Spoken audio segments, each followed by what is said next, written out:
Welcome back to Titanic 100. It's Alex Belfield talking to the people who are going to give us insight today on the history of the Titanic, of course, 100 years ago. We've come now to the Nova Scotia archives, which are just here on University Avenue. And Jerry Shutlock joins us. How are you? I'm not bad. How are you today? I'm really well, thank you. You've more or less dedicated your life of latter years to this, haven't you? And the people who went down with the Titanic and the stuff that has left, the pictures, the writing, the transcripts, everything that's been left since, you more or less know about, and it's mainly within these four walls. Yes, that is true. Of course, you will find some things down at the Maritime Museum of the Atlantic. So for anyone coming to Halifax, we don't collect artifacts, so any of the artifacts we had many years ago have been transferred down there now and are on display there.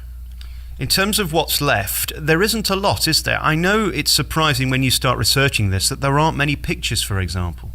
No, the fact of the matter is that the city was in deep mourning in 1912, not only because of all of the people who had died, because of the many bodies being brought back to Halifax for burial, but one of the city's favorite sons, George Wright, had also lost his life on the Titanic. He was an extremely popular man in the city, well-liked, well-loved, very philanthropic, and his loss was taken with very hard by the citizens of the city.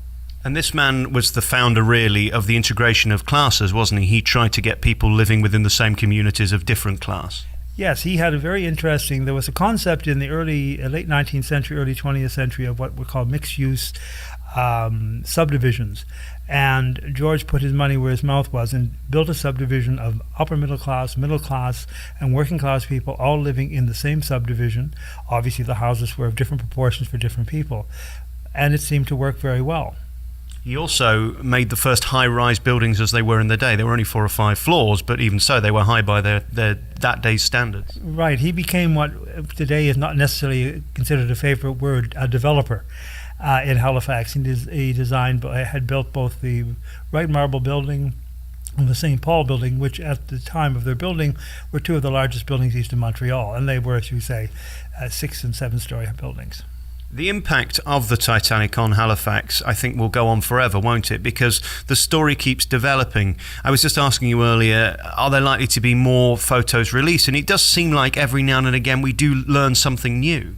Yes, every once in a while. Like last year, Henry Aldridge had a new photograph of the Mayflower Curling Club, which we had never seen before, which became available. So things do turn up. All of our material will be up online next year, so that people will be able to do all the research they want from the comfort of their own home, and hopefully that will lead to even more discoveries in the future. Why do you think the history of the Titanic and what happened and the disaster is still so interesting to people? I mean, there are so many disasters of the sea, but this one stuck out so much, didn't it? Well, I think it's because some of the richest people in the world lost their lives. It was the maiden voyage. It was a ship that was considered practically unsinkable. I mean, I've read somewhere that 10% of the wealth of the United States changed hands when this Titanic sank. That's an enormous change at the time. I mean, John Jacob Astor would be the Gates of his day. I mean, he's a super millionaire. So I think that had an effect. The fact that so many of the first-class passengers gave up their seating so that women and children could be on board the ships was another point I think that that rang with people as thinking that's the sort of thing I would like to do. The other interesting thing, though, that I'm finding this year, it being the 100th anniversary, or coming up to the 100th anniversary of the disaster, and I suppose anniversary is not a good word, perhaps commemoration is a better word, is how many books are being written on subjects I've not seen before.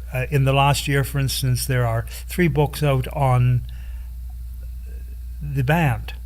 1 book's on the complete orchestra. Another 2 books are on one member of the orchestra, Jock Hume. I mean, I've been interested in the Titanic for 40 years, but there's never been books on this subject before. Also this year, there's a new book out on one of the engineers who was on board the ship and lost his life, written by a granddaughter. So there are all these wonderful angles. I mean, we're all used to reading about the rich and famous, but now we're getting books about engineers, about members of the crew, I think that makes it quite fascinating, and and making it even more of more interest to contemporary people, because people can identify with the working class. Not everybody can identify with the wealthy. It's interesting when you talk about the money involved in that ship and the people who were on it. It begs the question, had this have been a ship full of lower class people, would we still be talking about it today? Do you think the answer would be no? Well, yes, I think we probably would, because, of course, the great majority of the people who died on the Titanic in 1912 were working class and the working poor. I mean, we remember the John Jacob Astors and the Benjamin Guggenheims because they were supremely wealthy. But remember, it was 75% of the, I think it's about 75% of the third-class men and about 75% of the crew all lost their lives. And they were almost all men. You mentioned earlier about the band, and of course there's Wallace Hartley and the Violin. That story is spoken of time and time again. But they never found the violin and they never found the case, is that right? Well, we have no information in our coroner's material that ever indicates that the violin or the case were recovered with his body. Our descriptions are very good, and if there had been a violin case with a violin in it, with the body, it would have been included on our list, and it isn't. So what do you think that tells us? Well, it tells us that perhaps the case was found floating in the water. Someone said, oh, I'm going to take this as a souvenir. They opened it up, saw Wallace Hartley's name in it, and subsequently it was merged with the body, but it wasn't at the time that the body was brought back to Halifax. But it does indicate that, to me, that at least that particular violin and case was not with the body when it was recovered. Do you think there's a lot of anomalies like that that were made right once they'd got back here, and ultimately does it matter? Probably. Well, I suppose if you're collecting something as an investment, yes. If a violin belongs to someone who doesn't, it's very important. But for the history itself, no. But I think it will always be, people will always talk about these things, and people will, with the Titanic, you always find people talking about the most tiny little aspects of the history of the ship, because this is just the way it is with this particular vessel. I think when the film The Titanic was released, the intrigue about it and the details and the minutiae of the ship was so important, and still is so important to people. Do you think the interest will ever quell? Do you think people will ever stop writing about it? Because it seems as if there are as many books being written about it today as there were 50 years ago. I don't think so. I think it. I don't know if you'd call it a cottage industry, but as long as people start writing about their families, and for instance, a few years ago, I think, and maybe even longer than that, Elizabeth Navitral wrote a book about her uncle and her father who were on board the ship, and they were the 2- and 4-year-old French children. And it's I'm just in the process of reading it now. A lot of it's, of course, fictional, because, of course, but it's a very interesting read. And as long as these people continue to produce books which are readable and enjoyable, and they have Titanic on them, it will always be an industry.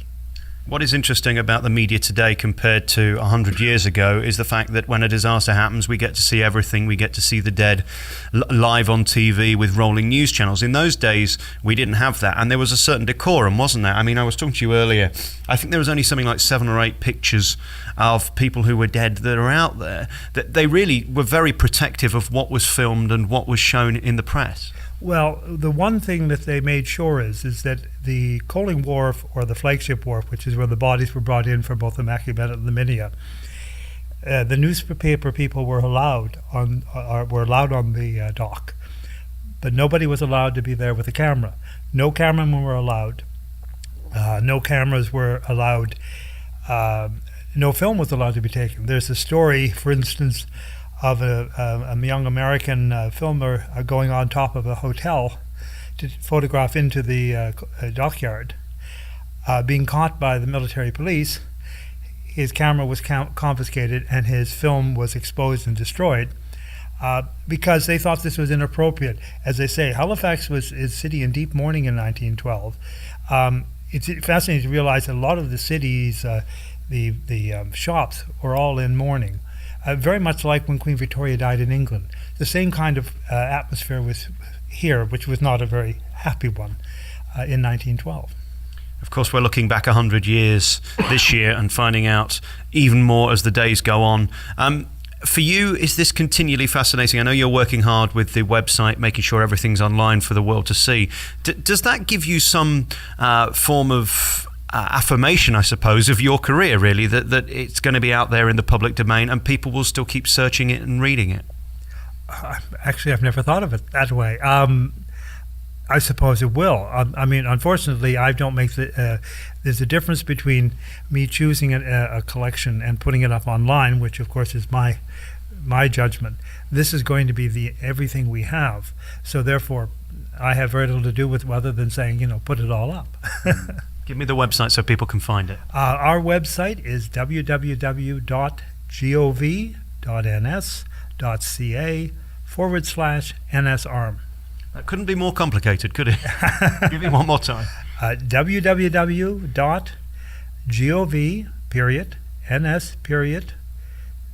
Oh, I missed something. CA/ and our initials NSARM. Great. And I'm sure if you just put in Google the Nova Scotia Public Archives, you'll find it that way. You put in Nova Scotia Archives, Public Archives of Nova Scotia, Google will take you. Google likes our website. Very good. Thank you so much for talking to me. What an insight from Gary Shutlock, who's dedicated his life to this, really, and he will continue to do so, I'm sure, for many years to come. Thank you for talking to me. You're most welcome.